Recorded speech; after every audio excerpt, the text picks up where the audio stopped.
국내 최대 규모의 해상풍력 발전 사업을 추진하고 있는 전남도가 사업에 속도를 낼 전망입니다. 정부가 해상풍력 발전 사업 규제를 대폭 완화시켰습니다. 매년 11월 11일은 법정 기념일로 지정된 농업인의 날입니다. 장성에서는 전남 농업인 1000여 명이 참여한 가운데 농업인의 날 행사가 열렸습니다. 전남경찰청 소속 전직 경감이 사건 브로커와 연루돼 구속됐습니다. 검찰은 사건 브로커에 연루된 전현직 경찰 관계자에 대한 수사를 확대하고 있습니다. 전남도가 인구 감소 대책으로 귀농 귀여인 유치에 집중하고 있지만 적응하지 못해 다시 떠나는 인구도 적지 않습니다. 보다 실효성 있는 귀농 귀여인 정착 지원 방안을 살펴봤습니다.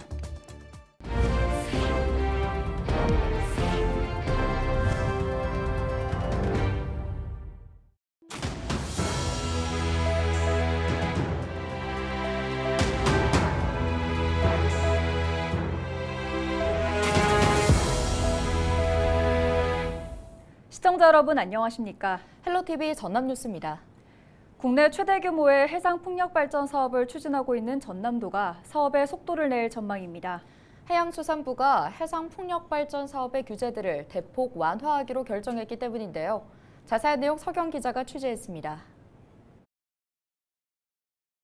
해양수산부가 해상풍력단지 조성사업 규제를 대폭 완화시켰습니다.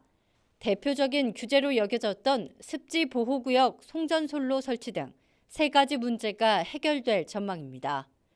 먼저 해수부는 습지보호구역에 송전솔로 설치를 허용하는 내용의 습지보전법 시행령을 오는 2025년까지 개정하기로 결정했습니다. 시행령이 개정되면 지상 송전솔로 설치로 인한 사업비 3,800억 원 절감과 공사기간 단축 등의 효과가 기대됩니다.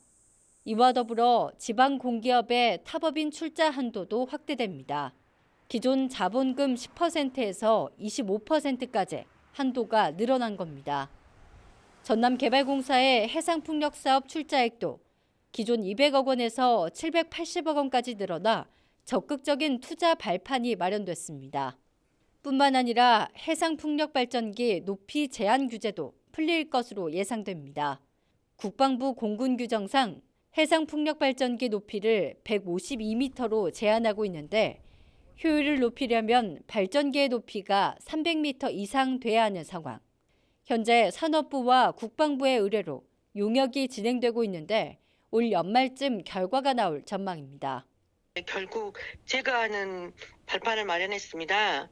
이번 전남의 선도적인 규제 해결로 지연되고 있었던 해상풍력 발전 사업에 대해 탄력을 받아 대한민국 해상풍력의 동력을 확보하였습니다.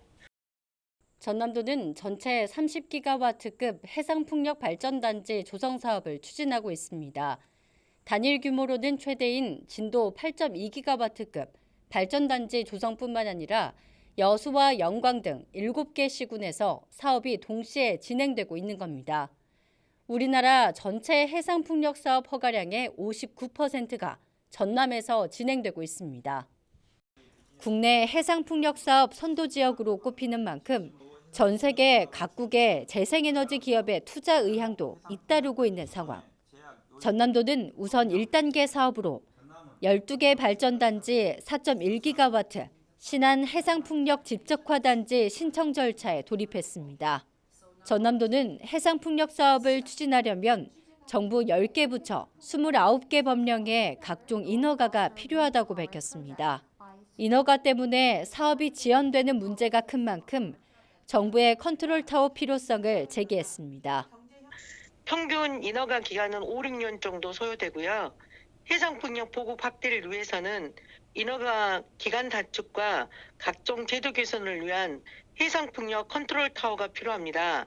이를 위해서 풍력발전 보급 촉진 특별법이 하루빨리 제정되어야 합니다. 우리나라 해상풍력 발전 사업 요충지로 꼽히는 전남. 사업의 가장 큰 장애물이었던 3가지 규제가 해결 국면에 접어든 가운데 사업 추진에 청신호가 켜졌습니다. 헬로티비 뉴스 서경입니다. 전남도가 장성 문화예술회관에서 28회 농업인의 날 기념행사를 열었습니다. 전남도와 장성군이 주최하고 전남도 농업인 단체 연합회 주관으로 열린 이날 행사에는 농축 임업인 단체와 회원 등 1000여 명이 참석한 가운데 농업인 대상과 유공자 표창, 우수시군 시상, 공연 순서로 진행됐습니다. 올해 영예 농업인 대상에는 고소득 쌀 분야 최정현 씨 등 6명이 선정됐으며 한국후계농업인 연합회 박기태 씨가 대통령 표창을 받았습니다. 농업인의 날은 농업인의 긍지와 자부심을 고취하고 농업의 중요성을 되새기기 위해 해마다 11월 11일로 지정된 법정 기념일입니다. 이른바 사건 브로커에 연루된 전현직 경찰 관계자에 대한 수사가 확대되고 있습니다. 검찰은 주로 광주와 전남에서 활동한 사건 브로커 62살 성모 씨를 구속 기소한 뒤 사건에 연루된 것으로 추정되는 인물에 대한 수사를 이어가고 있습니다. 앞서 전남에서는 성 씨에게 군품을 받고 수사 청탁을 한 혐의로 전남경찰청 전직 경감이 구속됐습니다. 전라남도가 인구 감소에 대응하기 위해 해마다 귀농, 귀촌이나 귀여인 유치에 힘쓰고 있습니다. 다양한 지원책이 효과를 거두고 있지만 귀촌을 결심했다가 떠나가는 경우도 있어 오래 머물 수 있는 지원책 마련도 필요해 보입니다. 보도에 장혜원 기자입니다.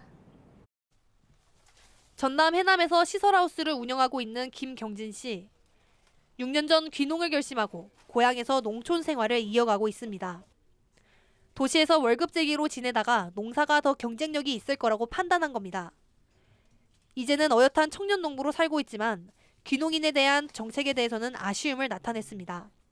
이제 저희처럼 좀 이제 그래도 뭐 3년 이상, 5년 이상 꾸준히 정착을 하면서 이미 검증이 되어 있는 농가들 같은 경우에는 이제 정말로 지금 시기가 굉장히 절실한 시기거든요. 그래서 이제 이런 것들을 조금 더 이제 처음에 왔을 때만이 아니라 3년째, 5년째 좀 이제 장기적으로 믿을 수 있게끔 생활을 하고 있는 귀농인들에 대한 김 씨처럼 지난해 전남을 찾은 귀농어 귀촌인은 모두 4만여 명. 2021년에는 4만 5천여 명으로 정점을 찍었고 최근 3년 사이 4만 명 안팎의 도시민들이 전남을 찾았습니다. 그러다 지난해 들어서는 전남을 비롯한 전국이 감소세로 접어들었습니다. 전남은 5천여 명, 전국에서는 7만 6천 명이 감소한 겁니다. 더구나 귀농어 귀촌을 결심했다가 다시 도시로 유출되는 현상도 발생하고 있습니다. 원인을 살펴봤더니 코로나19의 여파로 도시 생활이 어려워 고향에서 농업 분야에 종사하다가 각종 제한이 풀리면서 도시로 돌아간 이유가 가장 컸습니다. 실제로 전남에서는 지난 2018년부터 3년 동안 700여 명이 떠났는데 편의시설 부족과 소득 수준, 일자리 부족을 이유로 들었습니다. 전문가들은 일시적이 아닌 연차별 확대 지원과 교육이나 의료, 각종 편의나 복지시설 구축에 힘써야 한다고 말합니다. 전남도 좀 그런 부서 간의 협업을 통해서 귀농귀촌 의사가 있으신 분들이 지역을 좀 선택할 수 있도록 좀 포괄적인 지원 같은 것들이 필요하지 않나 싶습니다. 전남도는 이주민들이 지역에 오래 머물며 정착할 수 있도록 정주 개선에 더욱 힘쓰겠다고 밝혔습니다. 이제 전남으로 오신 분들을 안정적으로 정착하기 위해서는 귀농의 그 창업자금 및 주택 구입비, 융자 지원 사업, 그리고 창업자금 지원, 그리고 귀농인의 집, 그리고 농촌에서 살아보기, 그리고 어울림 마을 조성 등 실몇 개 사업을 현재 지원하고 있습니다. 지역 소멸에 대응하기 위해 해마다 귀농어 귀촌인 유치에 힘쓰고 있는 전남. 애써 유치한 이주민들이 지역에 안정적으로 정착할 수 있도록 다양한 대안을 고민해야 할 때입니다. 헬로티비 뉴스 장혜원입니다.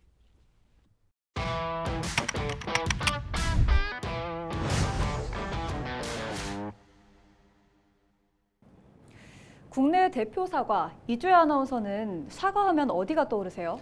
글쎄요, 저희 때는 이 대구 사과나 경북 사과가 특히 유명했던 것 같은데 요즘은 좀 분위기가 다르다면서요? 네, 그렇습니다. 지구온난화로 인해 사과 재배 지역이 북상하면서 요즘 강원도 고랭지에서도 사과가 재배되고 있습니다. 김수아 기자가 살펴봤습니다. 상주곶감, 제주감귤, 경북의 청송사과 등 우리나라에는 전통적으로 각 지역을 대표하는 과일이 있는데요. 특히 사과는 대구와 경북 지역의 특산품으로 꼽혔었죠. 그런데 최근 대구와 경북 지역에서 사과 찾기가 쉽지 않다고 합니다. 사과 재배 지역이 점점 북상하고 있는 겁니다. 원인은 기후변화 때문인데요. 사과는 연평균 기온이 8도에서 11도에 비교적 서늘한 기후에서 재배되는 과일이죠. 그런데 지구가 점점 뜨거워지고 있는 탓에 대구나 경북, 충남 지역에서 사과 농사를 짓기가 갈수록 어렵다고 합니다. 사과는 기후 조건이 이제 강원도로 많이 올라가고 여기도 이제 아주 뜨거워서 사과 농사 짓기도 힘들고. 실제 대구 경북 지역의 사과 재배 면적은 지난 30년 사이 44% 줄어든 반면 같은 기간 강원도의 사과 재배 면적은 247% 늘어난 것으로 분석됐습니다. 이곳은 강원도 정선의 한 사과 농가입니다. 정선에서는 17년 전 사과 재배가 시작돼 면적이 점점 늘어나 올해는 7,000톤 이상의 출하를 앞두고 있습니다. 기존의 고랭지 배추로 유명했던 정선 임계면은 지구 온난화로 인해 병해충이 심해지면서 대체 작물로 사과를 선택했습니다. 날씨가 따뜻해진 데다 해발 650m의 강원도 고랭지라는 위치가 더해져 사과 재배에 적합한 기후 조건이 된 겁니다. 사과는 착색이 되려면 15도 이하로 좀 떨어져야만 착색이 잘 되거든요. 그런데 이제 여기는 정선 임계 같은 경우는 해발이 높다 보니까 그 야간에 이제 열대야 현상이 없어요. 10년 전만 해도 사과 재배가 과연 가능할까? 의문을 품던 지역 농가들도 이제는 앞다퉈 사과 농사에 나서고 있습니다. 많이 황당해 하셨죠. 많이 만류도 하시고 농가가 거의 3분의 1 정도가 이 마을에서 지금 사과 농사를 짓고 있습니다. 현재 강원도 정선 지역의 사과 농가는 319곳. 재배 면적만 축구장 366배 크기에 달합니다. 농촌진흥청은 지금처럼 지구온난화 추세가 계속된다면 대한민국에서 앞으로 70여 년 뒤에는 강원도에서만 사과 재배가 가능할 것으로 전망하고 있습니다. 이에 대비해 지역에 따라 사과 품종을 다르게 보급해 사과 생산을 이어나가겠다는 계획입니다.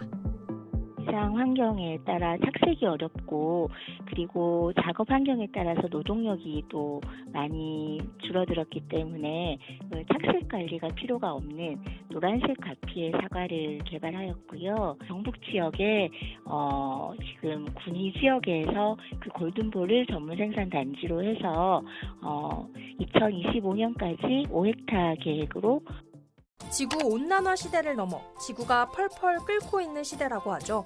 기후변화가 국내 대표 과수 작목인 사과의 재배 지도까지 바꿔놓고 있습니다. 104회 전국체전과 43회 전국장애인체전이 전남 목포를 중심으로 성황리에 막을 내린 가운데 지역경제 활성화에도 보탬이 된 것으로 나타났습니다.